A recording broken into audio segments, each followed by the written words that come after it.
sommes le 28 février 2024 et ce jour est ultra particulier parce que il y a près de 10 ans, jour pour jour, se passa quelque chose qui, bon, est très sous-coté, hein, cet événement, mais un film est arrivé. Un film qui aura eu énormément d'impact sur moi, je ne sais pas si c'est le cas pour beaucoup d'entre vous, parce que ce film, c'est vraiment un film ultra sous-coté. Et on va justement en parler aujourd'hui, et puis de toute façon, allez c'est bon, j'arrête de vous faire cacher suspense plus longtemps. Voici le film dont on va parler aujourd'hui, à savoir La Grande Aventure Lego. Comment ça, le film n'est pas sorti le 28 février? Mais si, c'est écrit sur la... Vous voyez... Quoi? Oh non, non, putain, j'ai raté jour J, merde! Bonsoir, et au monde, ça s'appelle du cash. Aïe, aïe, aïe, aïe, aïe. Ah, il y a un problème là. Je comprends pas. Oui, c'est vrai, j'en rajoute comme quoi, ouais, je suis pas content parce que je voulais ci, ça, machin, nanana. Pourquoi tu es con? Je te pose la question. Et donc bonsoir et bonjour tout le monde, c'est Ressatir, je sais, je suis en retard, mais que voulez-vous, c'est... Voilà, fallait bien rattraper sur tard les mecs. Je sais que la nouvelle vidéo qui était censée sortir normalement à l'heure où je poste cette vidéo, c'était censé être la vidéo sur la série Avatar de Netflix. Mais bon, comme fallait bien que je fête un anniversaire à un moment donné, voilà, on ne peut pas être parfait mesdames et messieurs, sachez-le. Surtout qu'à l'heure qu'il est, je n'ai pas encore terminé cette série, enfin à l'heure où je tourne cette vidéo. On aura beaucoup de choses à dire. Mais en attendant, j'ai failli faire cette vidéo une analyse et je me suis dit, est-ce que j'en fais un après-film ou est-ce que j'en fais une analyse, sachant qu'on va parler beaucoup d'analysisation. Donc du coup, je pense que le mieux ce sera peut-être de séparer ça en plusieurs parties. Vous êtes d'accord avec moi? Qu'est-ce que c'est la stop motion? Sachez que c'est un genre lui aussi très sous-estimé. Et croyez-moi, c'est très intéressant de se pencher dessus. La stop motion, c'est la prise en photo d'un objet en mouvement, en mouvement constant. C'est-à-dire, comme vous le savez, le cinéma, c'est pas vraiment des vidéos, c'est plus des sortes d'images qui défilent. C'est pas des images qui sont en mouvement, mais c'est plus des images qui défilent. 24 images à la seconde circulent dans un film lorsque vous le voyez. En gros, voilà, les images, vous les voyez pas, vous avez l'impression de les voir, mais ça, c'est juste une illusion d'images qui se succèdent les uns après les autres, ce qui donne cette espèce de sensation de mouvement. Et c'est pour ça que quand vous mettez pause dans une scène d'action ultra dynamique, vous avez cette sensation de flou. C'est juste parce que les images transitionnent entre elles, ce qui donne ce mélange un peu bizarre et cette espèce de flou. Et pour ceux qui se demandent pourquoi est-ce que vous n'avez pas cette impression dans Avatar 2 lorsque vous mettez pause, c'est tout simplement parce que ce n'est pas filmé avec 24 images par seconde, mais en 48 images par seconde. On a passé le level au-dessus, quoi. Et la stop motion, c'est plus ou moins pareil. C'est, t'as un jouet, tu le prends en photo, et ensuite, tu les succèdes de photo en photo, et en gros, tu remplis ton espace de stockage et ton album juste pour faire de la stop motion, ma gueule. Ce genre de style de réalisation a déjà été pratiqué par beaucoup de youtubeurs que j'ai suivis dans ma jeunesse et même dans mon enfance. Je me rappelle encore de certaines vidéos Transformers sur lesquelles je traînais, notamment Transformers Prime, qui eux sont littéralement des vidéos en stop motion. Et sachez qu'encore aujourd'hui, la stop motion c'est un genre qui est très répandu. Sean le Mouton, c'est de la stop motion, c'est en gros des espèces de pâtes à modeler en constant mouvement. C'est pour ça que vous avez cette impression de mouvement, mais pas trop non plus, quoi. C'est un peu entre les deux. Chicken Run, pareil, c'est exactement le même système, c'est aussi de la stop motion. Le Pinocchio de Guillermo del Toro, lui aussi, c'est exactement la même chose, sauf que Pinocchio, c'est pas fait en pâte à modeler au poids. Non, c'est juste du bois. Et vous allez me dire, comment est-ce qu'on fait pour le son? Genre, comment est-ce qu'on fait pour enregistrer le son par-dessus tout? En fait, c'est simple, c'est genre, tu prends toutes les photos que t'as prises, tu les insères dans un montage pour en faire un rush, et ensuite, tu les donnes à tes potes doubleurs pour qu'ils puissent se charger du reste. Du coup, mettez-vous ça en tête, La Grande Aventure Lego, c'est pas du tout un film d'animation, en fait. Au contraire, même si c'était un film d'animation, je pense qu'on aurait de la synthèse absolument partout, mais ce n'est pas du tout ça. Limite Toy Story, oui, ça aurait pu être un film en stop motion, mais non, c'est de la synthèse en fait. C'est même le premier film fait entièrement en image de synthèse d'ailleurs. C'est-à-dire qu'on prend des constructions de Lego et on prend toutes les photos possibles qu'il faut pour qu'on puisse mettre chaque personnage, chaque décor et aussi chaque scène d'action en mouvement. Et donc du coup ce qui fait que si vous voyez des scènes d'action comme celle-ci, essayez de vous imaginer un petit peu le truc dans votre tête pour que vous puissiez capter ce que j'essaie de vous dire depuis tout à l'heure. En fait, si je devais résumer la stop motion, c'est pas que c'est difficile en fait, c'est juste que c'est chiant. C'est un peu chiant à manipuler tout le temps des objets qu'on a devant notre caméra pour que ce soit tout en mouvement. Surtout, faut que ce soit raccord, tout ça, enfin bref, c'est... Ouais, c'est un bordel quoi. Bien sûr, bah ça empêche pas certaines productions de quand même mettre des effets spéciaux dans leurs films en cas de besoin. Tout ça pour dire que la stop motion, bah c'est ce qui va parfaitement définir la grande aventure Lego, à savoir des Lego bah, façonnés entre eux, tout simplement. En fait. Il n'y a pas besoin d'avoir un plus grand résumé que ça. En gros, on suit des jouets en guise de personnages dont les doubleurs font prendre vie, notamment Chris Pratt, Morgan Freeman et d'autres doubleurs quoi. D'ailleurs, bah présenter ce film en stop motion, bah, c'est peut-être la meilleure idée qu'il y a eu à faire pour ce film, parce que bon déjà faire de l'image de synthèse c'est tout aussi compliqué, surtout avec des logiciels et tout, ça bug et tout ça, mais avec des Lego, c'est genre t'as des briques qui s'imbriquent et qui se débriquent tout ça. Ah non, je vous jure, avec un ordinateur, si un ordinateur devait bah matérialiser toutes ces pièces là, voilà, on aurait eu le cas de Devastator dans Transformers 2. Hein. Attardons-nous un petit peu sur Transformers 2. Dans Transformers 2, on a Devastator, un robot géant, encore plus géant. Genre, c'est un robot XXXL, quoi, qui bah, dévore tout ce qui se trouve sur son passage. D'où le nom. Devastator, en fait. Et la fun fact qu'il y a au travers de ce monstre, c'est que bah, ça a été le monstre le plus compliqué à designer pour ILM et pour bah, n'importe quel studio d'effets spéciaux. La simple et bonne raison que bah, un robot, bah, c'est façonné de plusieurs pièces, donc du coup bah, les studios d'effets spéciaux créent les pièces une par une sur les Transformers pour les faire vivre à travers l'écran quoi. Et Devastator, bah lui ce fut un cas qui a été tellement hardcore à faire que selon certains reportages du coup bah les gars ils étaient en sueur parce que bah, leurs ordinateurs crachaient, les PC crachaient, même buggés, ils galéraient à faire coexister ce monstre et tout ça. Enfin bref, c'était l'enfer absolu, limite. C'était le monstre qui portait le mieux son nom, puisque il dévastait littéralement tous les serveurs des ordinateurs d'effets spéciaux. Okay, ready to send this over to Derek? Yeah, ready. All right. Okay, go for it. All right, let's go. Derek, can you open up GF 170?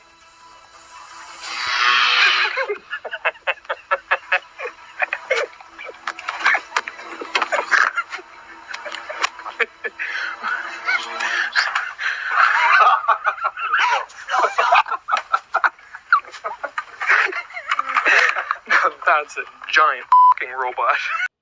Donc ouais, tu comprends pourquoi est-ce qu'on n'a pas fait la grande aventure Lego en image de synthèse. Voilà, la stop motion c'est pas mal, c'est très bien. De plus, un film comme ça en stop motion, bah ça fait que encore plus donner vie et un peu plus d'immersité à l'univers du film, parce que tu vois des images comme celle-ci défiler devant toi, ouais t'as vraiment l'impression d'y croire dans cet univers de Lego tellement le truc est réaliste. Ajoute à ça, bon, 2-3 petits effets spéciaux qui traînent un peu par là, et voilà, t'as affaire vraiment à un bijou tellement c'est beau, c'est magnifique. Bref, j'ai jamais eu affaire à un univers aussi réaliste, malgré de la stop motion. C'est ouf et c'est incroyable. Là les gars, je sais pas combien de temps est-ce que vous avez bossé pour en arriver là, mais franchement, je peux que vous dire bravo, hein, c'est à saluer. Mais du coup, avec tout ça, c'est sympa hein, de montrer des Lego ultra bien faits et tout. Mais du coup, c'est quoi l'histoire principale de ce film? Nous nous trouvons dans un univers totalement imaginaire auquel on va suivre un jeune ouvrier du nom de Emmett qui va se retrouver embarqué dans une aventure dans laquelle il va croiser ce que l'on appelle des maîtres constructeurs luttant contre la liberté. Et les maîtres constructeurs, ce sont des gars qui peuvent fabriquer tout ce qu'ils veulent et qui ont la capacité de fabriquer tout ce qu'ils veulent à vitesse grand V. Dans tout ça, nous avons le président business, à savoir bah, le grand méchant d'histoire et qui, on va pas se mentir, un nom de merde, hein, mais bon, passons, qui lui bah, veut gouverner le monde et qui veut que tout le monde se conforme à ses envies et à ses propres règles. Grosso modo, c'est notre président de la République, ouais, c'est ça, ouais. En gros, si vous voulez, la grande aventure Lego, bah, c'est un petit peu comme vous et moi dans la vraie vie. C'est genre des gens qui se battent pour leurs droits contre le président qui veulent imposer la loi. Ouais, c'est assez particulier, hein. Je rappelle que c'est un film stop motion sur des Lego, donc à destination des enfants. Putain, ce film apprend déjà aux enfants à se défendre leurs droits, c'est ouf. Mais au milieu de tout ça, accrochez-vous, parce qu'une prophétie se dégage. La prophétie d'un homme ou d'une femme au visage jaune citron. On passe. Qui sera un homme incroyable et qui sera admiré de tous et qui sera le plus grand maître constructeur du monde, qui affrontera l'armée du président business pour pouvoir contrecarrer ses plans et lèvera une armée tout entière pour pouvoir remettre un terme à ce régime fasciste qu'il a mis en place pendant plus de 8 ans et demi. Et entre-temps, t'as le président business qui, lui, de son côté, a volé le Kraken, un McGuffin qui fige absolument tout le monde. En fait, c'est d'abus. Voilà, comme ça, au moins, tous les trucs construits seront figés à leur place initiale, de sorte à ce qu'ils ne soient jamais déconstruits pour être reconstruits d'une autre façon. Encore une fois, c'est peut-être notre président de la République, entre guillemets. Donc voilà, là déjà, tu as une grosse histoire principale qui a l'air absolument complet. Genre c'est pas comme dans mes autres après films ou séances où je disais que le scénario était simple mais pourtant efficace. Non, là c'est vraiment une histoire simple, enfin simple, un peu complexe, mais qui est pourtant simple et efficace. En gros, l'histoire d'un gars qui doit lever une armée contre un régime fasciste pour pouvoir y mettre un terme et être libre. Et ça tombe bien parce que ce film-là, il était sorti en 2014. À cette époque-là, Barack Obama est encore président de la République, jusqu'à ce que l'autre con de Donald Trump arrive dans 2 ans. Et je trouve que ce film, il aurait peut-être pu attendre encore 2 ans de plus, histoire de... Voilà, d'être à jour et éviter qu'on ait un gros con là qui règne là. Et déjà, moi, tu me dis tout ça, ça me fait penser à un truc, le Lego. Qu'est-ce que c'est, basiquement? C'est une brique avec laquelle tu peux construire absolument tout ce que tu veux. Tu veux construire un bâtiment avec, fais-toi plaisir. Tu veux construire un meuble avec, c'est possible. Tu peux même faire ta propre armoire ou ton propre bureau en Lego. Si tu veux, c'est possible. Juste, va falloir que t'achètes les pièces à je sais pas combien de balles. C'est quoi? Aussi, il y a un gars qui s'est fait un bras en Lego alors qu'il en a été amputé. Ouais, franchement, quand je vous dis qu'avec des Lego on peut tout faire, c'est qu'on peut réellement tout faire. Je pense que si on devait résumer le Lego en un seul mot, ce serait, enfin en une seule phrase, ce serait une infinité de possibilités. C'est genre, avec un Lego, absolument tout est possible. Et donc, donner à un film sur des Lego un antagoniste qui se veut conformiste et qui veut que tout soit parfait à sa propre image, ça, je pense qu'on pouvait pas faire antagoniste plus approprié que ce dernier.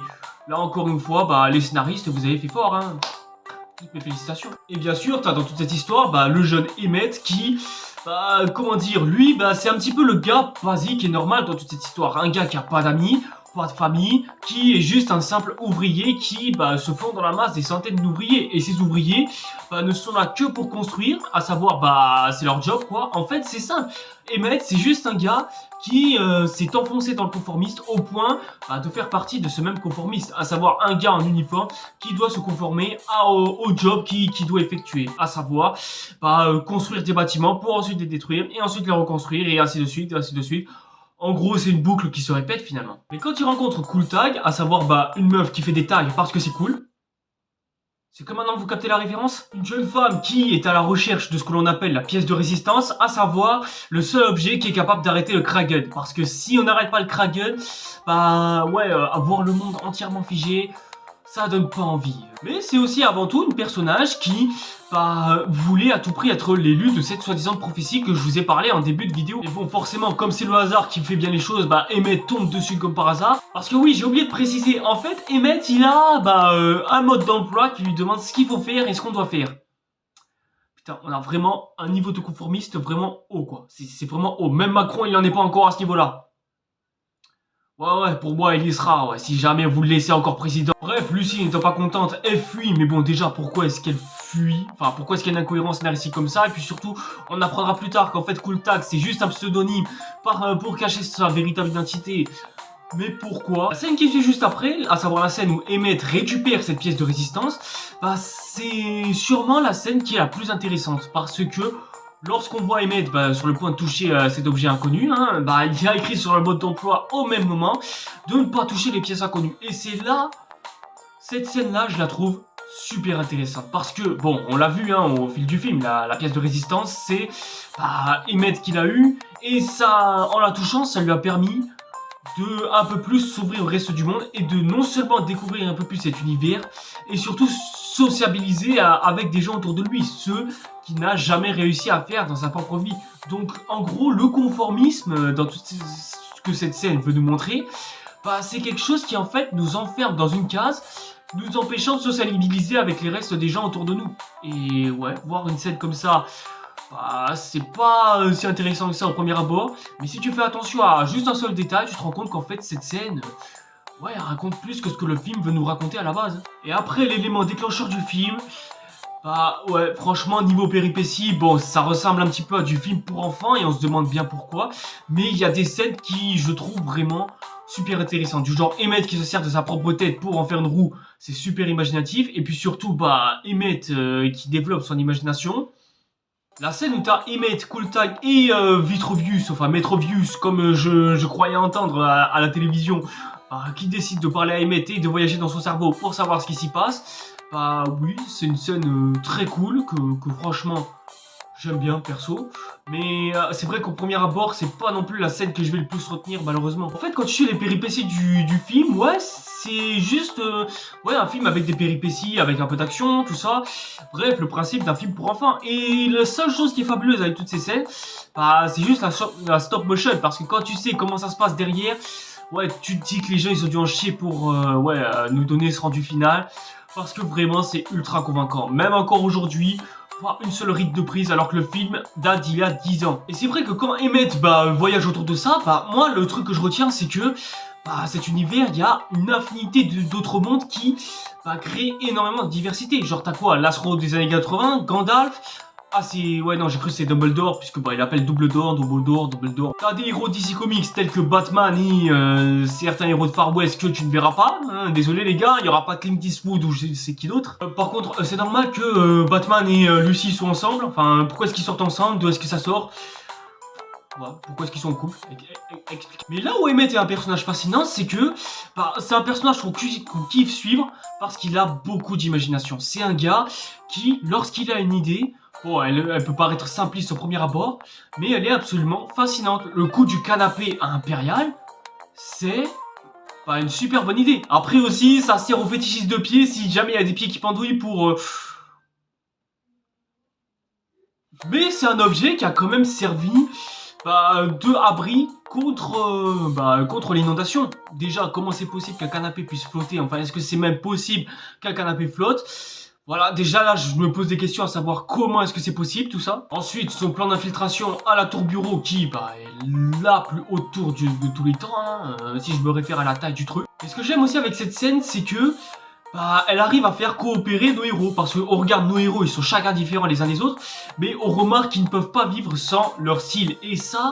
je trouve que c'est bien que le film le mette en avant parce que il arrive à mettre en avant le travail d'équipe et que si on ne travaille pas ensemble pour mieux avancer, on n'arrivera pas à mener notre révolution à temps quoi. Ça montre juste que les révolutions, on ne peut pas les mener toutes seules. Il faut travailler en équipe, il faut savoir collaborer entre nous et réassembler tout ça pour mieux combattre, parce que lorsqu'ils ont créé le sous-marin, ils ont fait ça chacun de leur côté, individuellement, et à cause de ça, leur sous-marin s'est détruit lui-même, parce que les fondations n'étaient pas assez bien construites, c'était plus chacun qui travaillait de son côté, tout ça, etc., etc. Et ça met bien aussi en avant le conformisme, le fait que chaque univers sont séparés par des murs, et donc du coup ont du mal à se mélanger entre eux. Ça, je trouve que c'est aussi, qu'est-ce que vous voulez que je vous dise de plus? C'est incroyable. Aussi, il y a une petite question qu'on se pose. Pourquoi est-ce que au-dessus de la tour bureau, il y a un énorme vortex sur lequel tu peux balancer qui tu veux, alors que tout à l'heure, on a vu que la tour se suspendait au-dessus de la mer? C'est étrange ça, tiens, pourquoi je me pose pas la question? Et là, vient ensuite une scène ultra déchirante. Ouais, la mort du vieux, hein, Metrovius, hein, Morgan Freeman. Bon, déjà, sa mort est un peu déchirante parce que bon, quand même, il était marrant et... il était juste marrant. Pourquoi tu l'as tué là? Scénariste. Mais lorsqu'on apprend que la prophétie dans tout ça c'est juste une invention, alors que Emmett, il avait toutes les qualités requises pour être l'élu, au final, on trouve cette scène assez déchirante et puis surtout on nous dit qu'en fait depuis le début on s'est juste foutu de notre gueule. Il n'y a pas de prophétie. Ouais, t'auras envie de taper tout le monde si t'étais à la salle de cinéma. Sauf qu'après tout ça, il y a une scène qui vient. Enfin, après la mort de Metrovius, c'est que tous les maîtres constructeurs se sont fait capturer. Déjà, t'as le fantôme de Metrovius qui vient. Pourquoi le fantôme de Vius? Je comprends pas. Seulement on apprend que la prophétie, depuis le début, c'est une invention. Il n'y a pas une histoire d'un héros qui va, machin, bidule, réunir tout le monde pour... voilà, parce que c'est l'élu de la prophétie. Non, en fait, c'est que croire en une prophétie... c'est croire en nous. Et ça, c'est habilement utilisé. Parce que bon, le coup de la prophétie, on l'a déjà fait 100 fois. Et souvent, c'était plutôt mal fait. Et des fois, même, ça respecte pas les promesses que l'on nous a fixées dès le départ. Je pense à Game of Thrones et à la menace fantôme, par exemple. Parce que si Emmett n'aurait jamais entendu parler de prophétie, il se serait jamais dit qu'il avait la possibilité d'être important. Parce qu'en fait, au final, il n'y a pas besoin d'une prophétie pour être important. Parce que... Bah, il suffit juste d'être important pour soi-même et surtout de croire que l'on est exceptionnel. Et ça, ouais, bah, que voulez-vous que je vous dise? Rien qu'avec les phrases, j'ai montré que c'était beau. D'ailleurs, le sacrifice d'Emmett aura réussi à aider tout le monde et à réussir à faire relever tout le monde, puisque bah, ce sera un petit peu grâce à Cool Tag que tout le monde bah, aura réussi à se rebeller contre le président business et aura mené une révolution contre ce dernier. Cool Tag, elle aussi d'ailleurs, elle espérait devenir cette Lune de la prophétie. Et justement, pendant un instant, elle est devenue l'élu de la prophétie. Parce qu'elle aura réussi à rassembler bah, tout le monde comme c'était écrit dans la prophétie. Pendant l'espace d'un instant, elle s'en est pas rendue compte, mais elle a réussi à rassembler les gens autour d'elle, un petit peu comme ce qui était écrit dans la prophétie. Franchement, ce sens du détail, les scénaristes, ils sont forts. Et c'est là qu'on en arrive au point scénaristique le plus important, à savoir Emmett, bon, qui s'est sacrifié en plongeant dans Vortex, et qui atterrit par inadvertance dans le monde réel. Parce qu'en fait, on apprend qu'il y a un dieu qui nous gouverne et qui a été choisi par celui qui viendra au machin, mais en fait, on se rend compte que bah, c'est un être humain, voire même pire que ça, c'est un enfant de 8 ans. Après, est-ce qu'il a 8 ans, je suis pas sûr, mais vas-y. Et on découvre en fait, depuis le début, que absolument tout ce qui se passe dans ce film, bah, en fait, c'est... bon, je dirais pas que c'est une chambre, parce qu'on dirait pas du tout une chambre, mais c'est le grenier d'un petit garçon qui s'amuse avec tous les jouets qui se trouvent autour de lui. Parce que tous les personnages que l'on suit, bon, c'était des jouets littéralement, hein, je vous rappelle que c'est de la stop motion, mais en fait, depuis le début, bah, toute cette histoire, c'est un gosse qui l'a créé. Tout ce qui se passe autour du film, bah, en fait, ça a été généré par l'imagination d'un enfant. Et du coup, vous savez ce que ça veut dire? Toutes les incohérences scénaristiques que je vous ai citées tout à l'heure, bah, en fait, tout ça, c'est de la faute de ce garçon. Et là, bah, là, c'est le silence. Tu ne peux absolument plus rien dire parce que bah, tu n'as plus le droit à reprocher les scénaristes d'avoir mis plein d'incohérences scénaristiques autour du film. Tout simplement parce que bah, c'est l'imagination d'un gosse qui s'est mis à écrire cette histoire. Et du coup, bah, tu peux pas le reprocher pour ça, parce que c'est un enfant qui, si ça se trouve, galère à faire des conjugaisons de phrases correctes. Alors imaginez pour écrire un scénario, surtout qu'en plus, écrire un scénario c'est ultra complexe. Mais bon, ça, je vous réserve ça pour une prochaine vidéo. En parlant de prochaine vidéo, n'hésitez quand même pas à vous abonner à ma chaîne et activer la petite cloche pour être au courant des prochaines nouveautés qui viennent. Si la vidéo vous intéresse, ça me fera plaisir. Et surtout, suivez-moi aussi sur les réseaux sociaux, ça sera bien. D'habitude, vous savez, on fait souvent le reproche de ce scénario a été écrit par un gamin de 15 ans ou de 5 ans ou je sais pas quoi. D'ailleurs, moi-même, j'avais fait un reproche comme ça à Transformers 5 dans mon après-film il y a maintenant 5 ans. Putain, les choses passent vite quand même. Au point que je suis suspecté McCulbey d'avoir engagé un enfant de 5 ans pour écrire le scénario à sa place. Mais bon, au final, il s'avérera que la vérité c'est que les scénaristes c'était plus de 14. Mais là où c'est brillant, c'est que le film assume totalement que ce soit un univers entièrement imaginé et conçu par l'imagination d'un enfant. Et que depuis le début, c'est pas un film que tu suis, c'est la cour de récréation d'un gamin qui a une grosse imagination quand même. Et ça c'est non seulement hyper ingénieux, et là, même si tu peux sortir l'excuse c'est un scénario écrit par un enfant de 8 ans, au final, c'est quasiment de qualité, parce que le film l'assume, et surtout, ça se voit tellement que c'est écrit par un scénario d'un enfant de 8 ans. Et le simple fait que ce soit juste un enfant de 8 ans qui a imaginé tout ça, ouais, c'est le film qu'il veut et tu l'acceptes ou pas, mais que tu le veuilles ou non, le film est fait comme ça et tu peux pas lui reprocher pour ça. Là où par exemple sur les films que je vous ai cités tout à l'heure, ouais si, tu peux lui reprocher ça, parce qu'il n'y a pas d'excuse pour faire un scénario aussi mal écrit. Et là où il y a encore un twist, une pirouette scénaristique qui se tourne encore, c'est que en fait depuis le début, tout ce qui pollue toute cette histoire et la raison pour laquelle on a affaire à cette histoire là et la raison pour laquelle le Kraken existe, c'est tout simplement parce que, accrochez-vous bien, en fait tout ça c'est pas des jouets, c'est des pièces de collection du patron de Mattel dans Barbie. Je sais pas c'est qui le nom de l'acteur, mais vas-y. Et puis de toute façon d'ailleurs, bon, c'est pas si subtil que ça, hein. Le gars, il a littéralement le même caractère que Président Business. C'est bon, c'est un président business porn, si vous voyez ce que je veux dire. Alors attention, je dis pas porn parce que, voilà, laissez-moi ouvrir une petite définition. Et s'il y a des plus jeunes d'entre vous, ouais, bon après, c'est bien que vous ayez la définition, mais c'est pas ce que vous croyez. Le porn, ou porno en l'occurrence, c'est littéralement la définition parfaite du plaisir. Et le plaisir, ça peut s'argumenter sur absolument tout, à savoir le plaisir de manger, le plaisir de dormir, le plaisir d'étudier, ou le plaisir de mettre des explosions de partout, style Michael Bay, ou le plaisir de mettre des ralentis de partout, style Zack Snyder. Quand on parle de porno, c'est littéralement ce niveau-là, à savoir qu'en gros, mettre des explosions de partout, c'est être porno de l'explosion, ou alors le porno de manger, c'est au point de grossir, quoi, si vous voyez où je veux en venir. Et on associe souvent le porno au Peggy 18, tout simplement parce que, ouais, bah, c'est littéralement devenu une habitude. Et il faut se l'avouer, oui, c'est aussi du plaisir.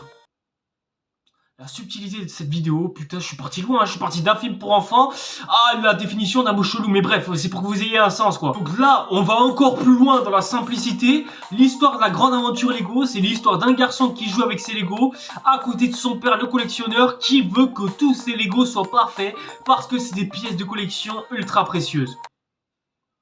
Comment est-ce qu'on... J'espère que vous tenez bien, j'espère que vous avez pas mal à la tête. Et dans mon appréciance, par exemple, bah, j'avais parlé de Barbie, justement. Barbie qui avait un petit peu utilisé ce genre de méthode, à savoir une espèce de jouet qui va dans le monde réel pour aller rendre visite à sa propriétaire, tout simplement, qui, elle, la rejette, tout ça. Mais bon, si vous voulez plus de détails, j'en parle en détail dans mon appréciance. Et là où la grande aventure Lego a réussi, là où Barbie, justement, a échoué, bah, c'est que...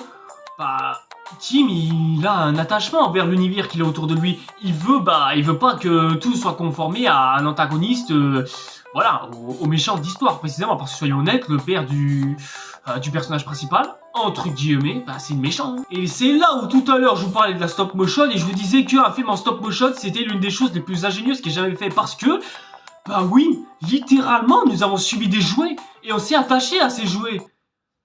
C'est en ça que ce film est ultra fascinant, c'est un truc de fou. Après oui, voir Emmett bouger à un moment donné dans le film pour qu'il puisse se sortir d'une situation compliquée, ouais non, c'est surfait, c'est un peu trop surfait. Je crois que c'était peut-être la goutte de trop et le petit garçon aurait juste pu dire que ah bah attends, tu cherches un autre objet, il est peut-être à l'autre bout du bureau, du coup vas-y, va sauver le monde, machin, parce que Et vas-y, je crois qu'à ce stade on chipote un peu, donc autant continuer. Donc suite à cette aventure-là, bah déjà on nous montre un poster dans lequel il est écrit croire. Et c'est un chat qui parle dans ce poster. Et cette scène sert un peu à rien, mais ça permet juste de dire à Emmett que dans la vie, il faut juste croire. Et surtout, petit détail important, dans ce poster, au moins, on a fait parler le chat en lui faisant remuer la bouche. Je dis ça en détail parce que la prochaine fois, on va parler d'un film qui... On va en parler, vous inquiétez pas. Juste abonnez-vous à la chaîne et activez la petite cloche pour surtout pas rater cette vidéo parce que la souffrance n'a pas encore commencé, sachez-le. Et quand le jeune garçon fait arriver Emmett jusqu'au son bureau, hein, et là on a affaire à la meilleure scène du film. Cette scène du film, en plus d'être la meilleure scène, franchement, je me la revois encore, c'est une scène incroyable. Laissez-moi vous expliquer. Plutôt que de continuer à faire face au président business, il lui tend littéralement la main pour qu'il puisse se rejoindre à son armée qui avait prévu la prophétie. En fait, il faut bien comprendre une chose, c'est deux points de vue qui s'affrontent. D'un côté, t'as Emmett qui voit des gens qui sont passionnés et qui aiment construire ce qu'ils ont envie de construire par amour. Et de l'autre, Business a l'impression de voir des gens qui prennent ce qui lui appartient et qui en font quelque chose de nouveau et d'incroyable, juste histoire d'innover. En même temps, t'as un père et son fils qui discutent entre eux du fait que les Lego c'est des jouets pour enfants et que, ouais, en faire des objets de collection c'est bien, mais faut pas oublier qu'il y a les gosses derrière qui jouent aussi. Le truc avec tout ça, c'est de laisser un petit peu tout le monde créer ce qu'ils veulent, parce que les laisser un petit peu prisonniers de ce conformisme, c'est pas... en soi, c'est pas gentil, ça fait très gnangnan.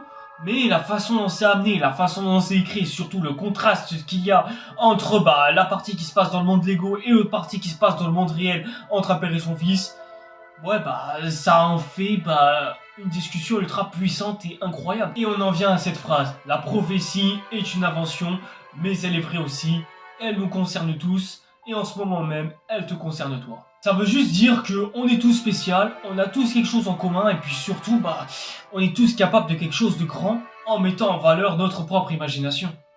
En fait, on se rend compte au fil du récit que Emmett, c'est pas autant l'élu de la prophétie que ça, parce que c'est pas lui qui s'occupe de enfermer le Kraggle pour toujours. En fait, ouais non, c'est juste Business lui-même qui lui a fait comprendre qu'en fait, c'était quelqu'un de spécial. Alors que comme il a dit à un moment donné Business dans le film, c'est un gars qui a jamais eu le mérite qu'il a pour être devenu le président du monde. Bon, je rappelle que c'est un scénario écrit par un enfant de 8 ans. Hein. Après tout ça, ouais, tout est bien qui finit bien, tout le monde reconstruit tout, et le père et le fils sont enfin réconciliés, et ce dernier ne pourra plus avoir d'objets de collection, mais bon, en soi, c'est pas si grave que ça, le gars, il a déjà assez collectionné de Lego comme ça, il est déjà très bien. Juste le coup de la fin avec les duplos. Après, ça fait longtemps que j'ai plus vu la suite, donc il se peut qu'on en parle dans la prochaine vidéo. Merci en tout cas à toutes et à tous de l'avoir suivi, et Oh merde, putain, c'est un après-film, j'ai oublié la note. J'ai rarement vu un film aussi bien construit, scénaristiquement, dramatiquement, et puis surtout, c'est tellement bien intelligent et tellement bien imaginé que franchement, je me demande comment est-ce que c'est possible que ce film soit encore aujourd'hui sous-coté, et encore heureux que je vous en fasse une vidéo, histoire de rattraper le coup. Même si bon, je suis un peu en retard par rapport aux 10 ans du film, mais c'est pas si grave que ça. Du coup, rien que pour la peine, je pense que ce film équivaut presque à, allez, je lui mets 95% bien tamponné. C'est rare que je mette une note comme ça. En général, si je mets une note, c'est en général pour un gros chef-d'œuvre quand je l'ai bien vu. Et non, La Grande Aventure Lego, c'est sans problème un 95%. Ça aurait pu facilement devenir le meilleur film de l'année. Mais bon, malheureusement, cette année, il y a eu un autre gros film qui est sorti et qui lui a dit que... Non, non, c'est le meilleur film de l'année, c'est pas pour toi. Car notre destin s'étend au-dessus de nous.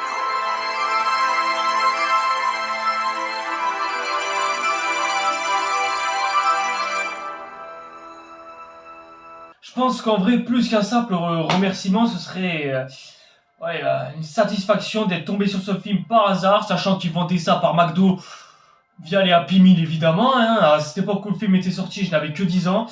Mais ouais, franchement, je suis super heureux de me dire que j'ai pu avoir ce film par je ne sais quel moyen. Et ça me réjouit presque de me dire que j'ai pu grandir avec un chef-d'œuvre. Et je suis passé de l'enfance à l'enfance grâce à ce film.